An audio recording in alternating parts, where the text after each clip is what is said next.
Hello, my friend, and welcome to the 388th episode of the Sales Podcast. I'm Wes Schaefer, the Sales Whisperer, your host.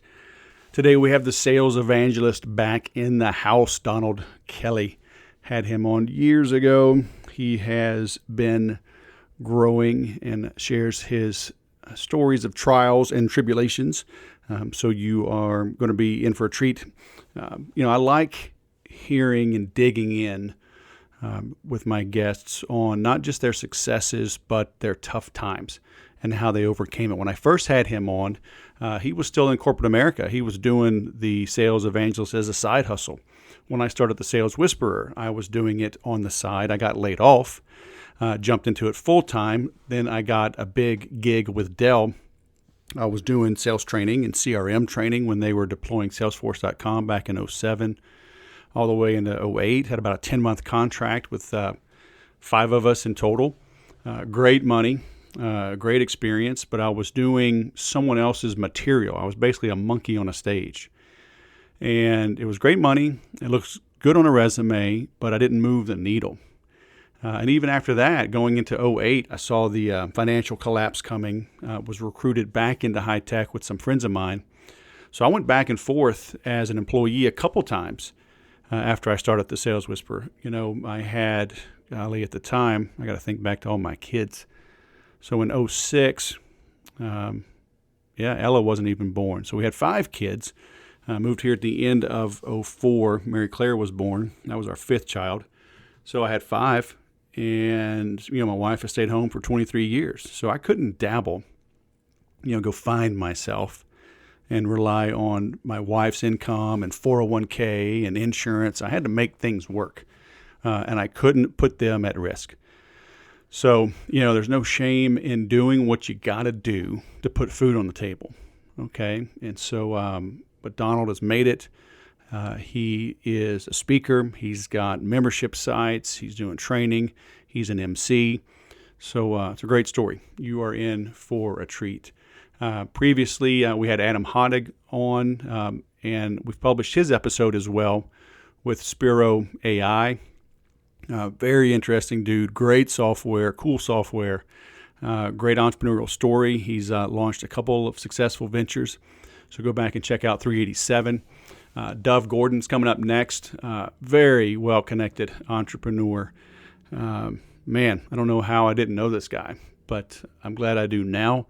And the connections I've already had, the connections he's made for me in just a couple of months of knowing him has been fantastic. So you're in for a treat. If you have some ideas what I should do for episode 400, so that's coming up. I'm going to release that around August 19th if I can stick to this schedule. So if any points you want me to cover, I'm going to probably do that as a monologue, a little solo. But I'm open to ideas. Another idea I've had as a sponsor now for a few months. Check out thesaleswhisperer.com/recruit if you are looking to hire great salespeople. And if you are a salesperson that intends to move, if you are, no kidding, ready to move, check these guys out. Okay, thesaleswhisperer.com/recruit. They can help pair you up. They can help prepare you and pair you up with great companies. And right now they're in a few big cities, 2 big cities with a third coming. But go check it out. As a candidate, it's free for you. As a company, it's not free, but it is much faster, up to 50% faster to find and onboard top talent. And hey, sales is the straw that stirs the drink. So get after it, okay? Go get that top talent because salespeople can make or break you. All right, thesaleswhisperer.com/recruit. I'm also starting a webinar. The goal is to do it weekly. I'm putting the team in place, the systems in place. We're getting some joint promotions teed up, getting some paid campaigns created. But it is the talk that I used to give many years ago, all the way back in 2009. I've got pictures up on my Facebook page, but it's called Fix Your Follow-Up Failure. And that was my primary presentation I gave for a long time. And then as I got busy and things changed and evolved, I stopped giving it, but I have updated it. And I'm going to start a weekly live interactive demo / webinar of that. It's free to attend. There's no sale. There's no avalanche close and all this stuff. If the call to action at the end is to set a time with me to speak, if what I talk about resonates, if you think there might be a need for you that this can fill. Okay, but check out the saleswhisper.com/webinar. Go register. Like I said, the goal is to do it weekly. And then some weeks I'm traveling, so here and there it'll be, I might miss. But each week I'll update the page with the new date and time. The goal right now is to do them on Wednesdays at 10 a.m., 10 a.m. Pacific. And if I get some overseas interest, I'll set another time, maybe early morning or later at night, a couple times a month to that way they don't have to get up at a crazy hour. I will not be doing replays of it. And so at least not for North, South America, and Europe. Like I said, if you have an address in Asia, Australia, New Zealand, I may share that with you. But otherwise, tune in on time, tune in live. Okay, I'm doing it through my Zoom meeting link. It's not a webinar link. So you can engage, right, with video and audio, ask questions, and I'm going to talk about the things that I've learned, the tips and tricks that you can apply to fix your follow-up failure. I've talked with people all the time. They're like, I need more traffic. It's like, no, you need more conversions.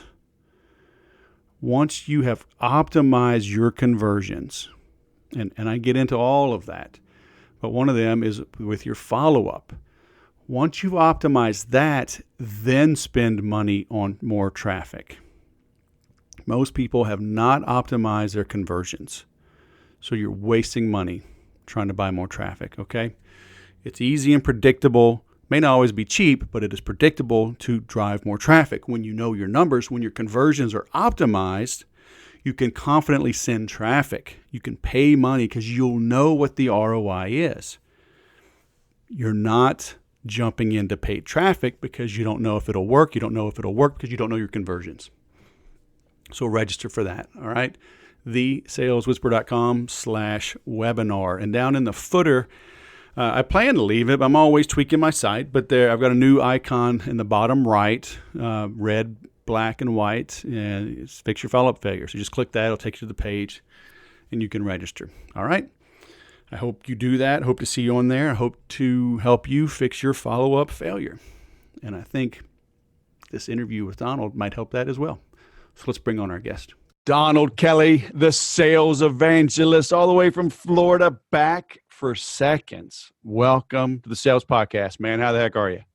Man, I can't complain, dude. It's another beautiful day in paradise here, man. You got that fancy microphone, that fancy stage. I may have to accidentally not keep the video recording, man. You can't look better than the host, dude. What are you doing? Come on, man. I'm just trying to catch up to you, man. Come on, bro.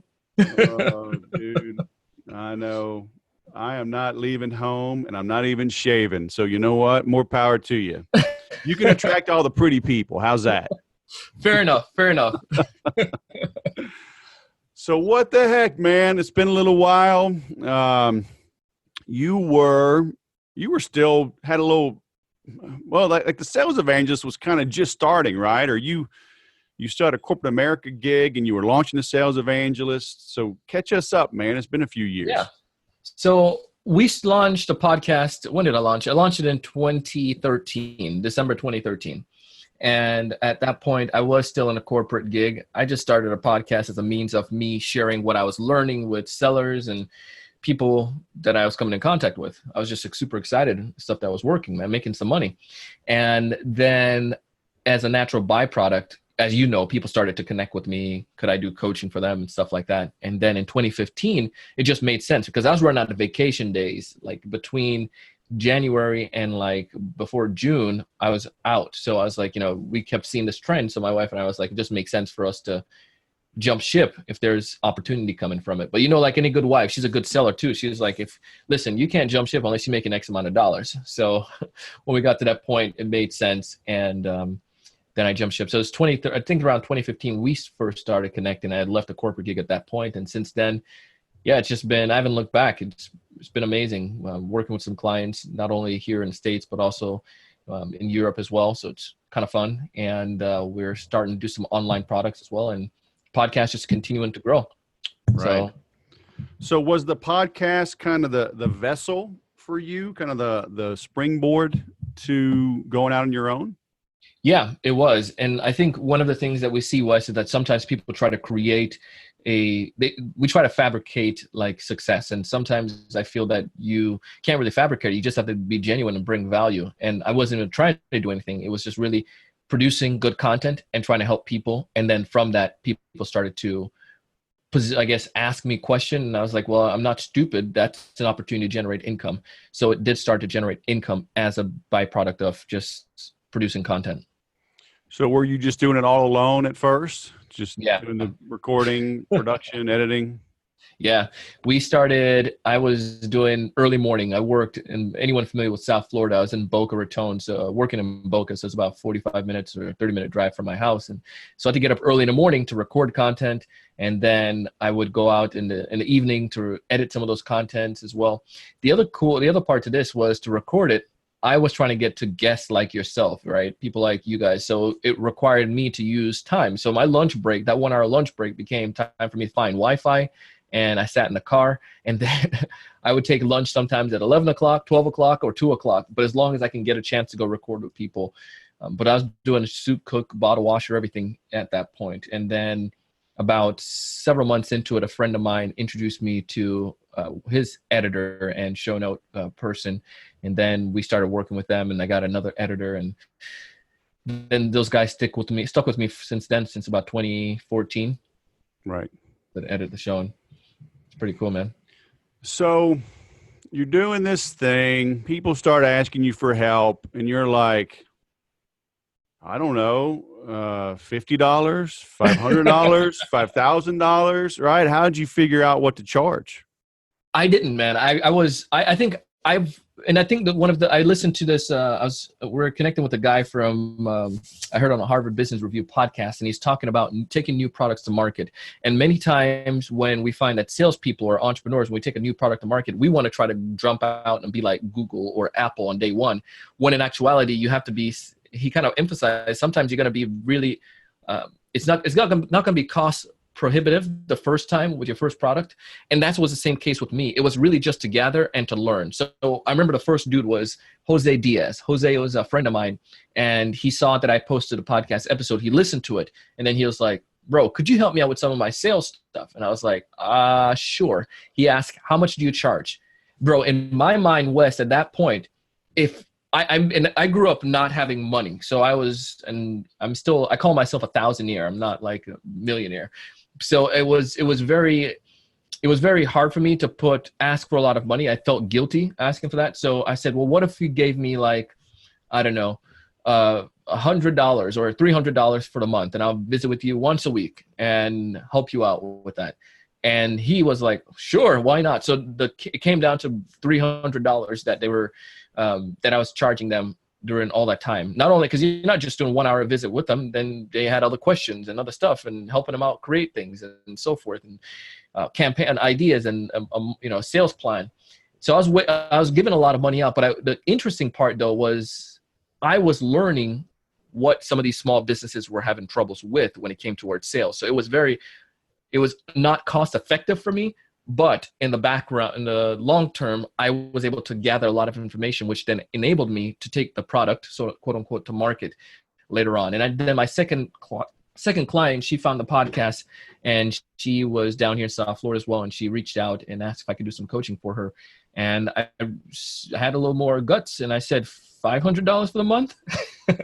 And she was like, okay, sure, that's fine. So that helped me because I saw value when we helped Jose, and I took that same value and I helped Destiny with that. And then it kept going on when more people came about. But I started out very intimidated and very scared. Right. I know we all go through it.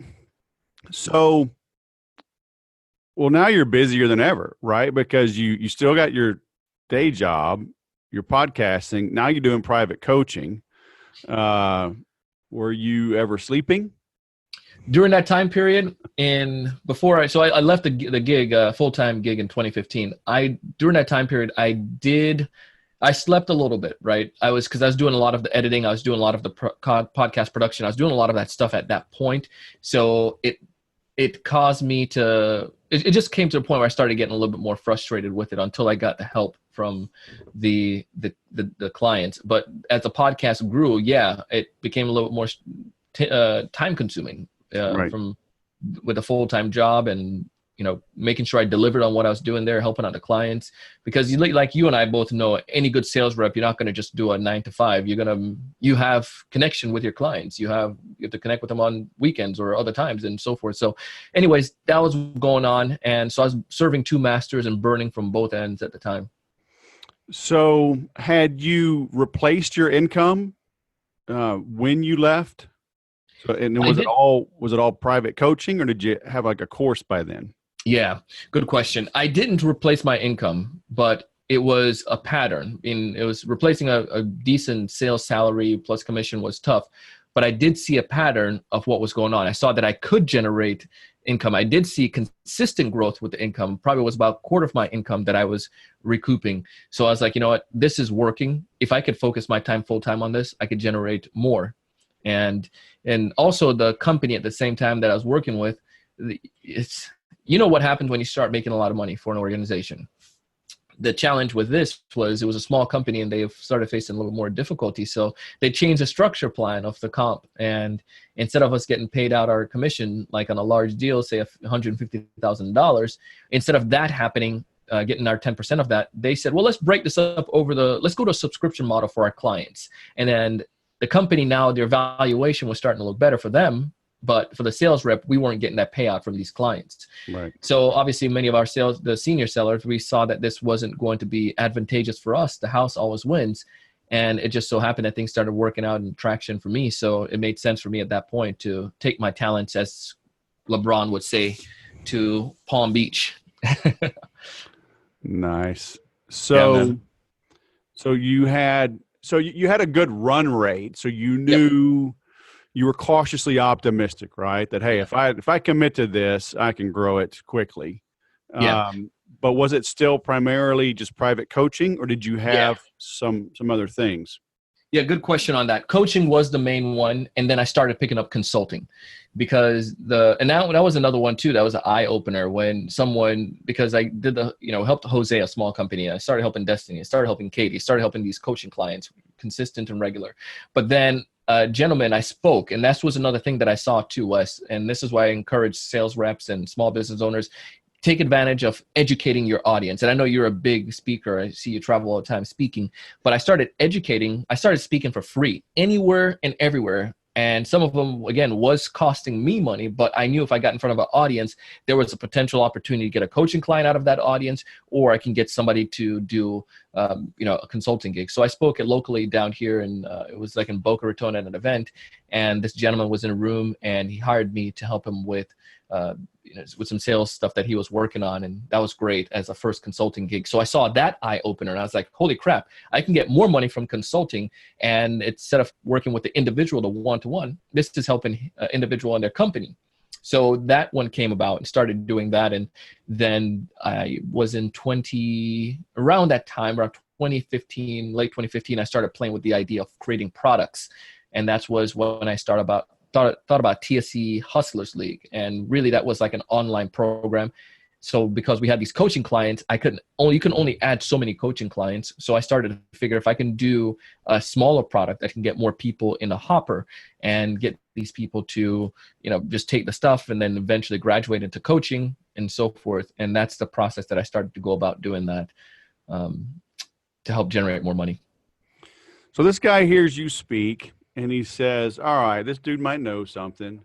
Yeah. So Donald, I need your scope of work. I need your in-depth consulting agreement. I need all the legalese and blah, blah, blah. And I'm expecting a 297-page document that'll outline how we're going to work together. And you go, like,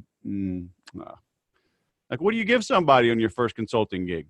Bro, I had maybe 3 pages. That's it. Like for this project, I wanted to give some kind of scope of work. Obviously, any good seller, you meet with them, you figure out what their main thing is and how you can help them, blah, blah, blah. So he needed help with telling effective stories and helping his team to tell effective stories. How can we come in and do that? So I started consulting with them, see what they were doing. And I started writing this sucker up on just like Google Doc, I think it was. And then I started picking up this tool. I'm not sure if you guys are familiar with PandaDoc. So I then said, well, let me put this in PandaDoc into like a proposal format. The legalese side, man, I did everything that was wrong. And I went ahead and went on Google and pulled documents as far as what could go in an agreement. I asked friends, what should I say? I had friends review it. None of them were attorneys. And luckily, nothing went wrong with this agreement, and it worked out great with this guy, and we're still friends. But that's all it was. It was just a few pages and put it in PandaDoc and get it over to him. And yeah, it took me to create that one proposal I think it took me like a whole weekend trying to figure out what to do and how to go about doing that. Straight up, not lying.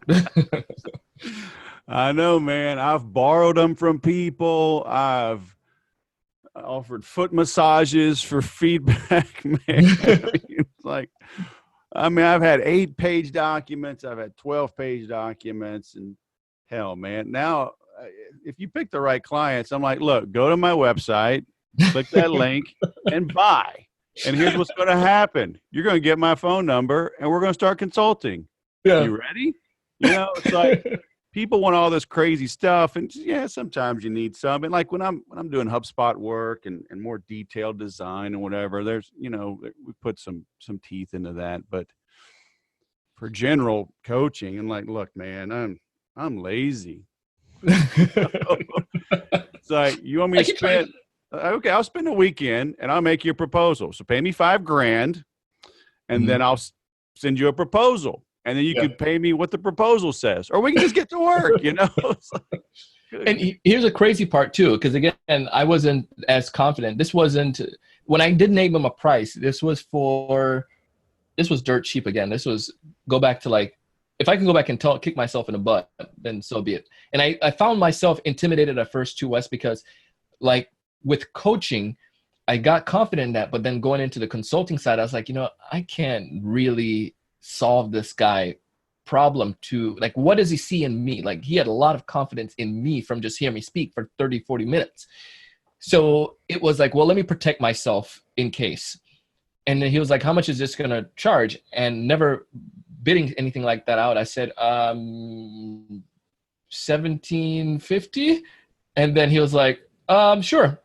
And then when I realized later on, dude had deep pockets. I was like, you've got to be kidding me. I put all this work, I did all this stuff for just this little much. But again, it taught me, what clients were looking for. And then it helped me to realize what kind of mistakes that I was making, how much money I was leaving on the table.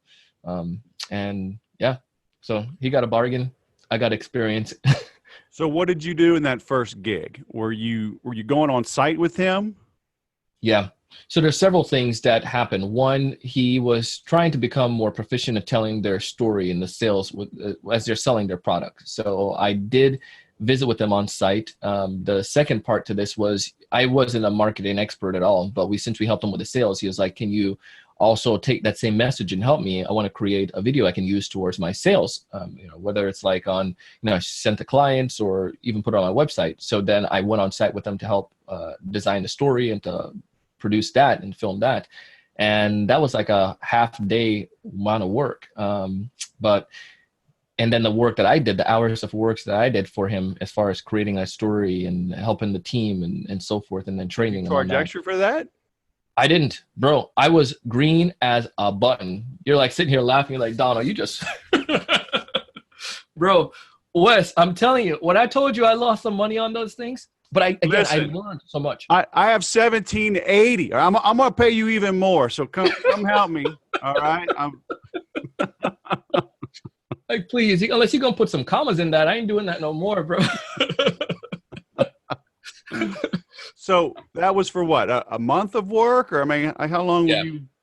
It was probably about 3 weeks all together of work that I put together for it, and I did for him. All right. As far as putting together in the next. But probably a lot of time. You were on site with him and then going back home and banging stuff out. Yeah, it was time consuming. And, my wife, she was at early time of that time. I told you, it was like the whole weekend to put just like the document together to send the darn proposal over to him. And then the next part was like creating and doing that stuff. So those evenings again, which were starting to become very precious, because at this point I still hadn't fully gone out of the boat yet. But I started to, I had my day job, and then I had the evening time we're big on family time. So I spend time with family. And then the nighttime, I'm sitting there burning midnight oil and so forth. So it was sacrificing a lot for so little. But again, it was inefficient, but the things that I learned then gave me the confidence to move forward. It proved to me, Wes, one thing, that I could do something that can help an organization, and an organization that was doing pretty darn well. So therefore, it gave me that more confidence that I need to help my sales psyche as I started pitching other people or started working with other folks. Did you get repeat business from him, or testimonial, or referrals? Yeah. All the above? We got more stuff from him, it was good. And that helped push me further as I went off into the journey, into my own journey. And I'll tell you the second thing though, because of that experience with him, Wes, I had my first big speaking gig. And I spoke to this potential client, and then they asked me, how much would it be? It was going to be 3-part speaking. I was going to leave Florida, go out to California. And I was like, okay, well, 3 hours of work is going to be 3 hours speaking, but I have to travel. So the daytime, you're going to California from here. It's a whole day travel from Florida. I know. I was just in Jacksonville. Good grief. Yeah, right. So Shoot. So with that one, I became a little bit more bold, and I said, well, they're like, well, how much would that be? And I said, okay, well, $8,500. And the lady didn't blink again. She was like, okay. And I was like, crap, I didn't talk to anything about travel. So I ate all the travel. I was like, I could have said 10 grand and she would have probably been fine. I could have said 15 and she probably would have 8,500 plus travel. Exactly. But it helped me to, again, the first experience with the client, the first consulting client, helped me to then get the motivation and inspiration to say, I can bring something to the table. I can build value for clients, and I can help them see return, and I can get more from that. So inefficient process led to becoming more effective and more efficient. And again, someday I'm trying to get to your status where I can charge like 100,000 or something like that. So, hey, don't tell everybody, man. Dang, my bad. They don't realize this is my casita. Take a helicopter to the castle, man. I don't want like the peons to know where I am. You know what I'm saying? I'm like the president. I got 3 helicopters. They're all in and out. You don't know which one I'm in, man. Believe you me, I know what that is like. So I live not too far from Trump International down here in West Palm Beach. Oh. So every time, man, when he's in town, you get the helicopter, the 3 flying, or you don't know where he's at. Crazy, huh? There's a lot of logistics in the moving the president.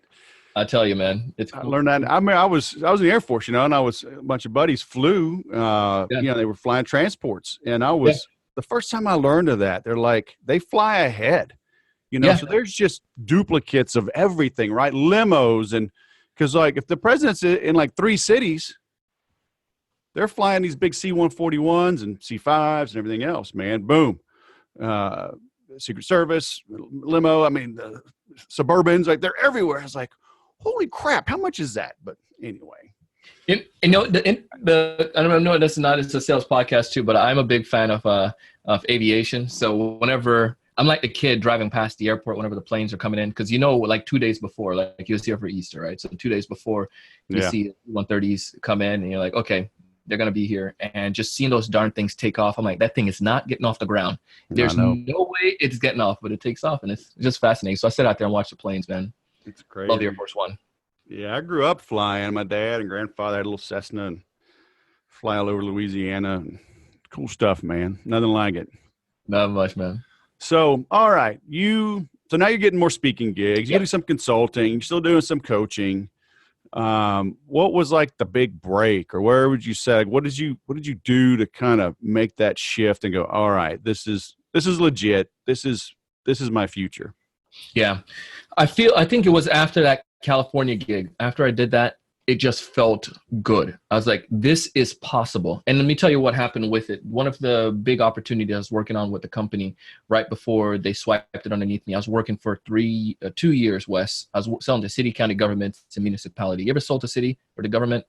I have. Slow moving, man. Slow moving. Yep. So I was working for 2 years on this deal. It was pretty sizable. And then the company pulled that rug from underneath me. And then I was like, the commission I was going to get for that 1 year, the first cut was going to be like $2,500. $2,500. I was like, you have got to be kidding me on this.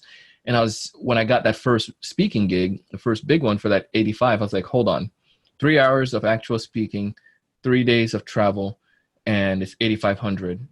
Nah, there's something to this. I want to do more of it. If I took all that time and I was able to land this opportunity, and I took all that time doing it for quote unquote the man, I was like, I could do this for myself. And that gave me that momentum.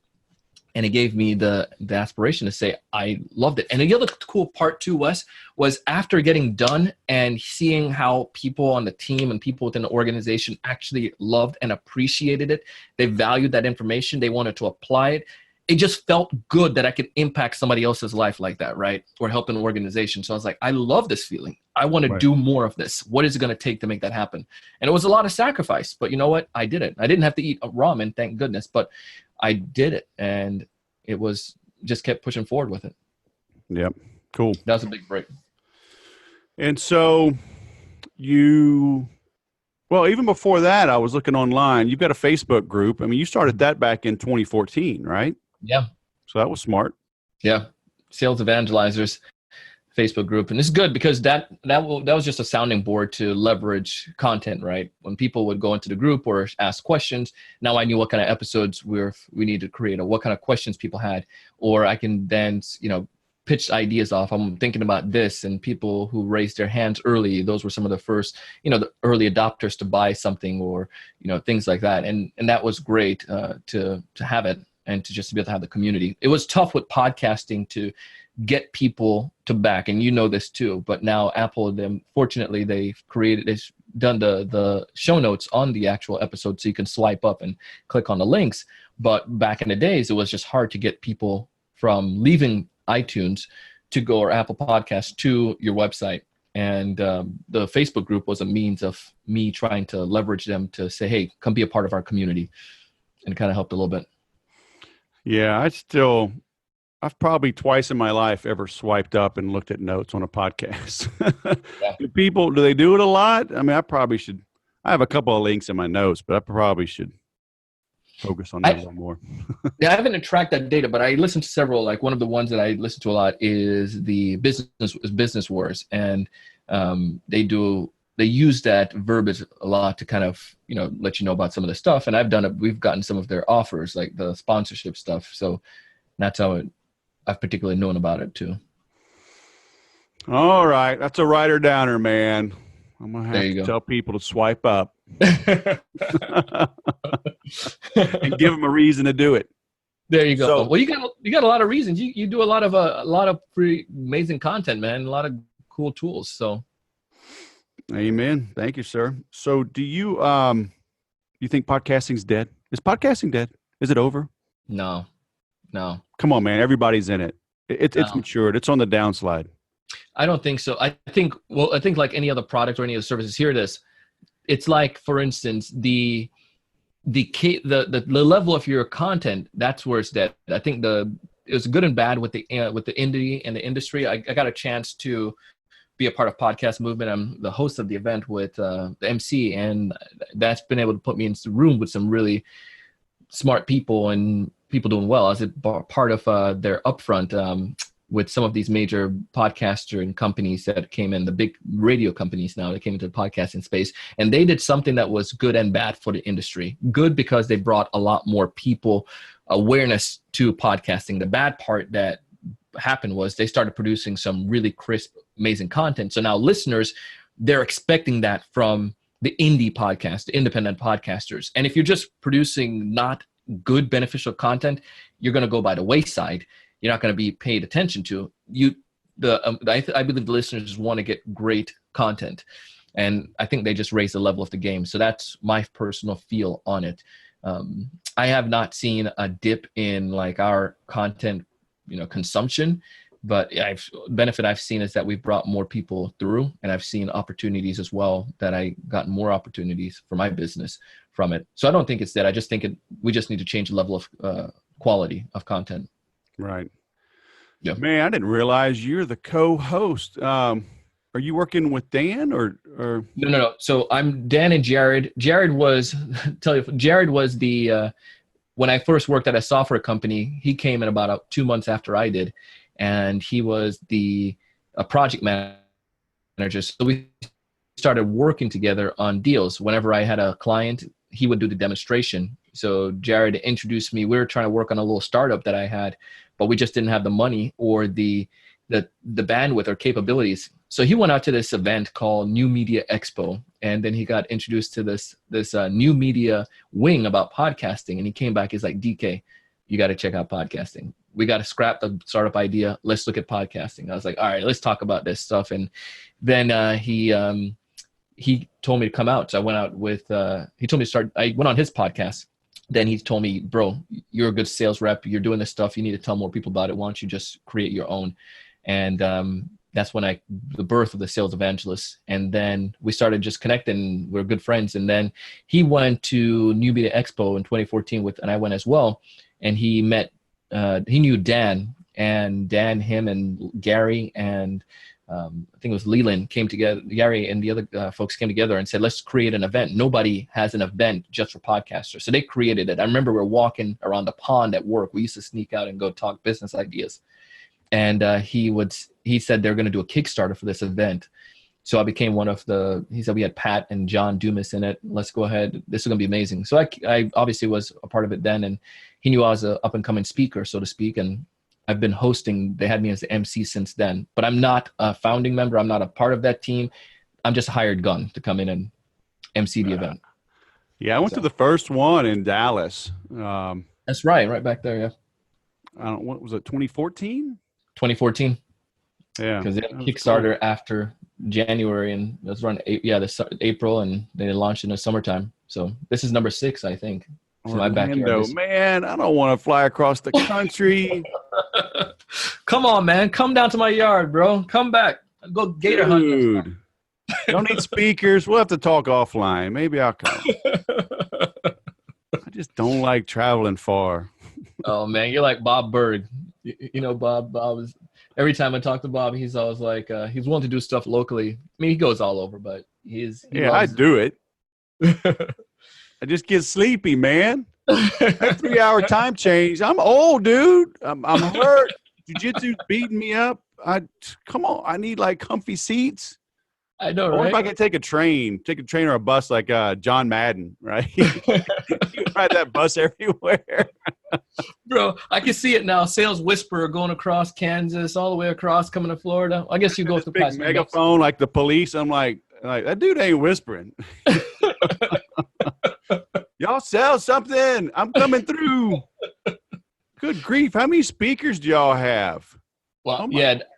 I think one of the big things with the podcast movement now is that they've grown so much that Jared and Dan, they have a committee that actually select the speakers. So they have a speaker process. People submit the speaker and then a committee evaluate them. Again, I'm just hired gun. I'm fortunate I don't have to do any of that stuff there. I go and introduce speakers and the MC, and I'm working with the new attendees this year as quote unquote kind of like since I'm on the stage so much, representing that part for going out to say hi to them and welcome them in for the first day. It's crazy that they got to that point that they have to have they have started this a couple of years ago, but it helped for first timers to understand how the advanced level sessions versus some of the entry level sessions and so forth, and giving people an opportunity to become a part of the movement. They're big on that. Yeah. Very cool. Yeah, man. So what's next for you, man? Where do we send people? How do they engage? How do I meet you for 3 weeks for $1,750? That's what I want. And I'm going to delete that answer because I don't want anybody else to know how to get you. I want you all to myself. Dang, bro. You're going to send me as long as you don't require a proposal. Come on, man. I'm one of the OGs, baby. We'll go back. So I need that friends and family rate. Shoot, man, crazy, man. I'll give you 1750. Tell him I'll give him 1780 per hour. There you go. No, man, folks can go Nice. and connect with me. We started, one of the things I found out my little niche was, and a lot of the clients that we started to work with were small organizations. Their sales teams probably had 5 or less sellers. And usually before they started, the CEO or business owner were the ones carrying the bucket, carrying all the sales. He or she wanted to get more reps and started building out. So those are some of our sweet spot. They're probably making several million a year, but they want to get to the point where they can make 10 or more. And we go in and help create the processes for sales and help them consult with them and train their team and put them into our stuff. But we've realized that also they're individual reps working for these small companies who don't have the opportunities. So we created a course called TSC Certified Sales Training Program. And it's an entry-level sales training program. And we have veterans who go through it as well. But folks, if you want to go and test it out and check out some of the content, it's broken up into 3 categories. We help, the first part is about teaching them how to prospect. The second modules or section is really on how to ask effective questions to really build the value that's closing the deals. And the third part is taking them across the finish line. But if folks want to go check it out and get the first 2 modules for free, they can go to the salesevangelist.com/free course. And you go to salesevangelist.com, you can connect with me as well. So Very cool. cool, man. All right, man. I may have to come to Florida. I don't know. No promises. Well, when you get here, man, we'll go and make sure we'll go hunt some gators together or something like that, man. All right. Well, I was just in Jacksonville. I'll be in Tampa in January, so you can come help me swim across Tampa Bay. All right. How's There that? you go. There you go. Very cool. Donald Kelly, otherwise known as DK, the sales evangelist, all the way from Florida. Thanks for coming on Sales Podcast, man. Hey, thanks so much, Wes. I appreciate you, and thanks for always producing great content. It's helpful for our community, man. Have a great day. You too. Are you getting out there and mixing it up? Are you speaking for free? Are you guessing at your prices? Do you feel guilty talking about money? You got to get over all that. All right. But like I said, I love his Donald's openness, sharing his wins, his losses. We all struggle in the beginning, okay? So don't be embarrassed by it. Identify the issues. Find a mentor that you trust. Invest in them. Follow their advice. You're going to get better faster, okay? If you need affordable help to grow better, faster, check out 30-Day Sales Growth, 30daysalesgrowth.com. It's my private group. Come and join us. You get on-demand videos, on-demand content, templates, boilerplates, info on negotiation, contracts, the whole 9 yards. Plus, you can ask any question, and it's me that answers them, okay, as well as your peers that are in the group. So come join us there. And then, as I mentioned at the top of the show, come hang out at my webinar. Go to thesaleswhisper.com/webinar and see when the next date is. Register. It'll be a Zoom meeting so you can engage, okay, video and audio. If you're in a crazy environment, if you put us on mute with hold music, if you're ordering your hamburger while you're listening to this, I will mute you. Don't make me do it, all right? Have some etiquette. But you have enough brains and skills and motivation to listen to this podcast, so I'm sure you have good webinar etiquette.